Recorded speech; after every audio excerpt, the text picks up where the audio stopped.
एक नहीं, दो नहीं, पूरे मेंबर, पूरा परिवार करोड़ों में खेलेगा अगर इस रहस्य को समझ लिया, इस रहस्य को जान लिया।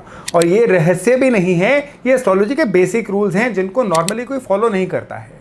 नॉर्मली लोग क्या करते हैं, घर के अर्निंग मेंबर के चार्ट को बैलेंस करवाने में लगे रहते हैं। उसका अच्छा समय आया तो परिवार का अच्छा समय, उसका बुरा समय आया तो परिवार का बुरा समय। लेकिन एक बहुत बड़ी बात होती है कि परिवार है क्या? परिवार है अलग अलग आत्माओं ने किसी एक पर्पज से किसी एक जगह पे इकट्ठे जन्म लिया है, भाई बनके, बहन बनके, या पति पत्नी बनके, संतान बनके, और ये एक ही प्रारब्ध, एक ही डेस्टिनी से जुड़े हुए हैं। कुदरत का ये पैटर्न है। कुदरत का पैटर्न किसी एक पर्टिकुलर लक्ष्य को पूरा करने के लिए है।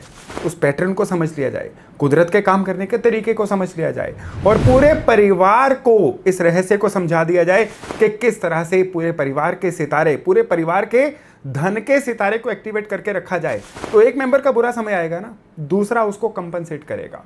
इस तरह से पूरा परिवार जो है कभी धन की समस्या में नहीं आएगा, धन की प्रचुरता जो है हमेशा बनी रहेगी, या सरल भाषा में कहें तो पूरा परिवार करोड़ों में खेलेगा। लेकिन इसको करना कैसे है, और इसका एक तरीका नहीं है, इसके बहुत सारे पहलू हैं जो आज के वीडियो में हम विस्तार से चर्चा करने वाले हैं। नमस्ते, मेरा नाम है योगेश शर्मा, स्वागत है आपका happy life with Yogesh Sharma में। और दोस्तों, इस वीडियो में आगे बढ़ने से पहले एक विनम्र निवेदन कि अगर अभी तक आपने अपने इस चैनल को सब्सक्राइब नहीं किया है तो कृपया सब्सक्राइब जरूर करिएगा और बेल बटन दबाना बिल्कुल मत भूलिएगा।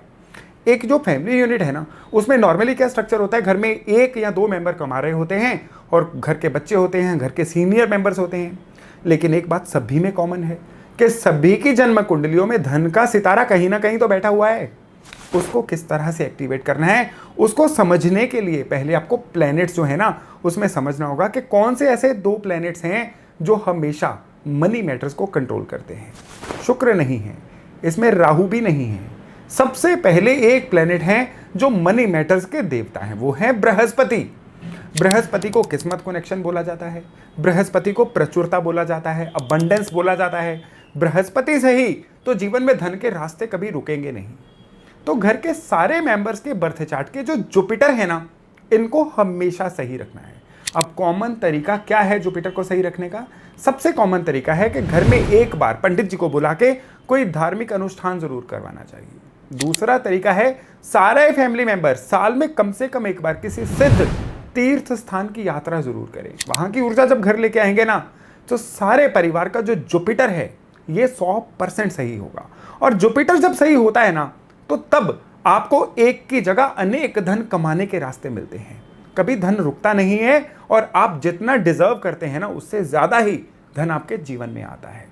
बाकी जन्म कुंडलियों में जुपिटर कहाँ है, खराब है, किसी बुरे ग्रह के साथ हैं, नीच हैं, वो तो वो दान पुण्य करके जन्म कुंडली को बैलेंस करवा के किया जा सकता है। लेकिन एज अ फैमिली जुपिटर को बैलेंस करना है तो उसके तीन तरीके। पहला तरीका धार्मिक अनुष्ठान करवाना और तीर्थ यात्रा करना। दूसरा तरीका घर के सीनियर मेंबर्स की सलाह लेना और उनको अपना क्वालिटी समय देना। और जुपिटर को सही करने का तीसरा सबसे बढ़िया तरीका, थोड़ा सा सोना या फिर सूखी हल्दी की गांठें लाल कपड़े में बांध के घर के धर्म स्थान पे रखना। ये सिंबॉलिक रेमेडी है, लेकिन ये जुपिटर की ऊर्जा को आमंत्रित करती है कि हमेशा आपके घर में स्थिर रहें, अच्छी रहें, और आपके सभी के जुपिटर जो हैं वो एक्टिवेटेड रहें। और अब ग्रहों में दूसरा ग्रह कौन सा है जिसके सही रहने से घर में कभी भी धन धान्य की कमी नहीं आती? दूसरा ग्रह है बुध, बुद्धि का ग्रह। बुद्धि, इंटेलिजेंस, जीनियसनेस, आपका वो हुनर, आपका वो गुर, वो आपकी स्किल जो आपके ज्ञान को पैसे में कन्वर्ट करती है। सारे फैमिली मेंबर्स का बुध सही रहना चाहिए। एक फैमिली मेंबर जो है अपनी स्किल से पैसा कमाएगा, दूसरा सलाह देके भी कमा सकता है, तीसरा आपको गलत रास्ते पे जाने से रोक सकता है। इस तरह से सारे परिवार का जब बुध अच्छा होता है ना, तो कोई डिसीजन खराब नहीं होता। सारे परिवार का जब बुध अच्छा होता है ना, तो घर के अंदर कलेश नहीं होता, क्योंकि एक अच्छा बुध जो है ना, इंसान के अंदर चीज़ों को छोड़ देना, लेट गो करने की प्रवृत्ति बढ़ाता है। जिस भी घर के बुध खराब होते हैं ना, फैमिली मेंबर अज्ञान में एक दूसरे से उलझते रहते हैं, उस घर में कलेश का वातावरण होता है। और कहा तो जाता है ना कि जिस घर में कलेश हो वहां पे बरकत नहीं आती, वहां पे लक्ष्मी नहीं आती। तो बुध और गुरु जो हैं, इनका आपके कुंडलियों में सही होना जरूरी है। प्रैक्टिस के द्वारा गुरु को कैसे सही किया जाता है मैंने बताया, लेकिन बुध को कैसे प्रैक्टिस से सही किया जा सकता है, उसके लिए सबसे जरूरी है कि घर के अंदर सौहार्द का वातावरण रहे। दूसरा, विद्या। जो भी फैमिली मेंबर पढ़ रहे हैं उनको अपनी पढ़ाई में फोकस लगाना है। जो पढ़ चुके हैं वो अपना बुद्ध किस तरह से सही रख सकते हैं, वो बुद्ध सही रख सकते हैं अपने शब्दावली में कंट्रोल लाके। कभी कटु वचन नहीं बोलने, कभी भी चुगली निंदा नहीं करनी है और कभी भी कुछ ऐसा हार्श नहीं कहना है जिससे सामने वाला हर्ट हो जाए। यानी वाणी में बैलेंस रखना जो है आपके बुद्ध को बहुत जबरदस्त हद तक सही करता है।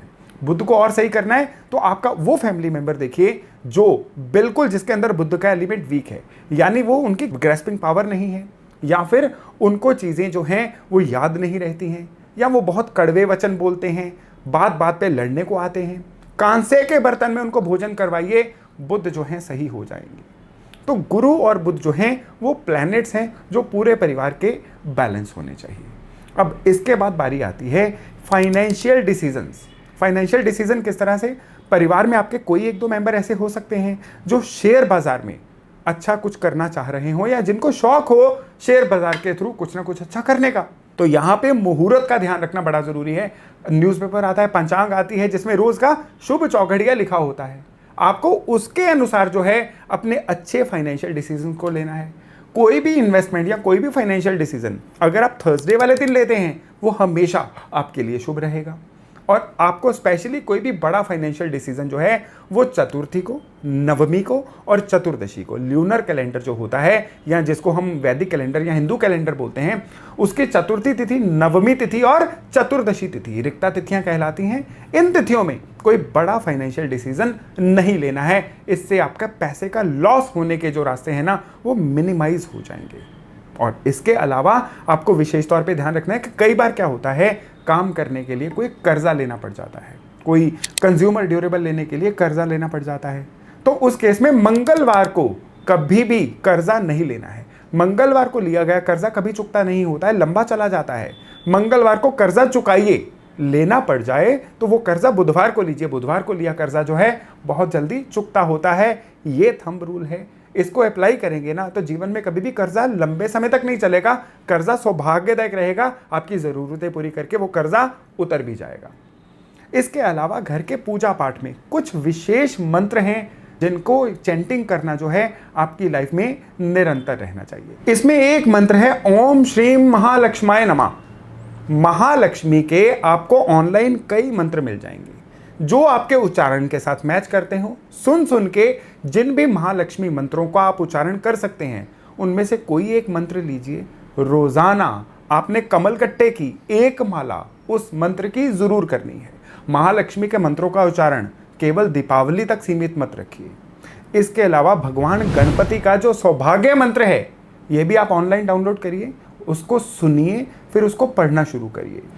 अब बारी आती है मंत्रों की। मंत्र कुदरत को भेजे जाने वाला एक ऐसा संकेत समझ लीजिए, ऐसा कोड समझ लीजिए कि जो अगर सही तरीके से कर लिया जाए ना तो नेचर के उस पार्ट से सीधे कनेक्ट करवाता है जो कृपा पाना चाहते हैं। यानी अगर धन लाभ के लिए मंत्र पढ़ेंगे तो धन लाभ होगा, स्वास्थ्य के लिए मंत्र पढ़ेंगे तो स्वास्थ्य लाभ होगा। जरूरत होती है सही समय पे सही मंत्र करने की।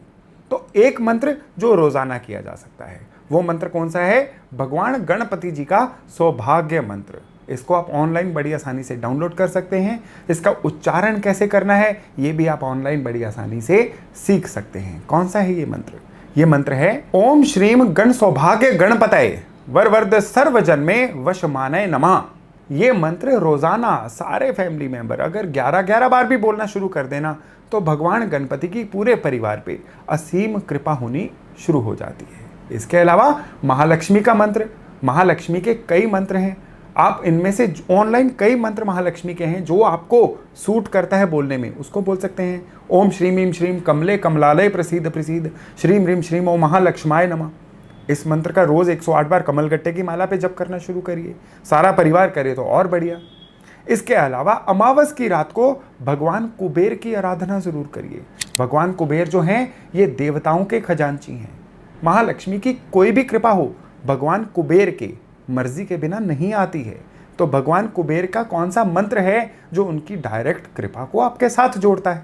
वो मंत्र है ओम ह्रीम श्रीम क्रीम श्रीम कुबेराय अष्टलक्ष्मी मम ग्रहे धन पूराय पूराय नमः। ये मंत्र जो है ये इतना विलक्षण मंत्र है ना, अगर हर अमावस को एक माला जप इसका कमलगट्टे की माला पे ही किया जाए तो भगवान कुबेर जो हैं अष्टलक्ष्मी की कृपा को आपके घर में स्थापित करना इंश्योर करते हैं।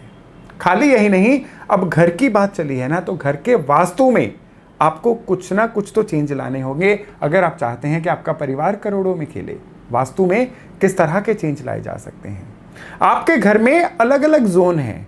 एक जोन है जिसको हम हेल्थ जोन बोलते हैं, लेकिन एक जोन है जिसको वेल्थ जोन बोला जाता है, फाइनेंस जोन बोला जाता है। अब फाइनेंस जोन जो है ना, इसमें नॉर्थ का एरिया आता है, इसमें साउथ ईस्ट का एरिया आता है और इसमें नॉर्थ ईस्ट का एरिया आता है। मैं फिर से रिपीट करता हूं, जो नॉर्थ का एरिया है ना, उत्तर का एरिया, ये एरिया पक्का करता है इस बात को कि आपके घर के अंदर इनकम का फ्लो जो है ये निरंतर बना रहे। तो घर के नॉर्थ एरिया में आप क्या करिए, इसको साफ सुथरा रखिए। घर के नॉर्थ एरिया में भगवान कुबेर की कोई फोटो या मूर्ति किसी भी तरह से लगा दीजिए। इससे आपके जीवन में धन का प्रवाह जो है ये निरंतर रहता है।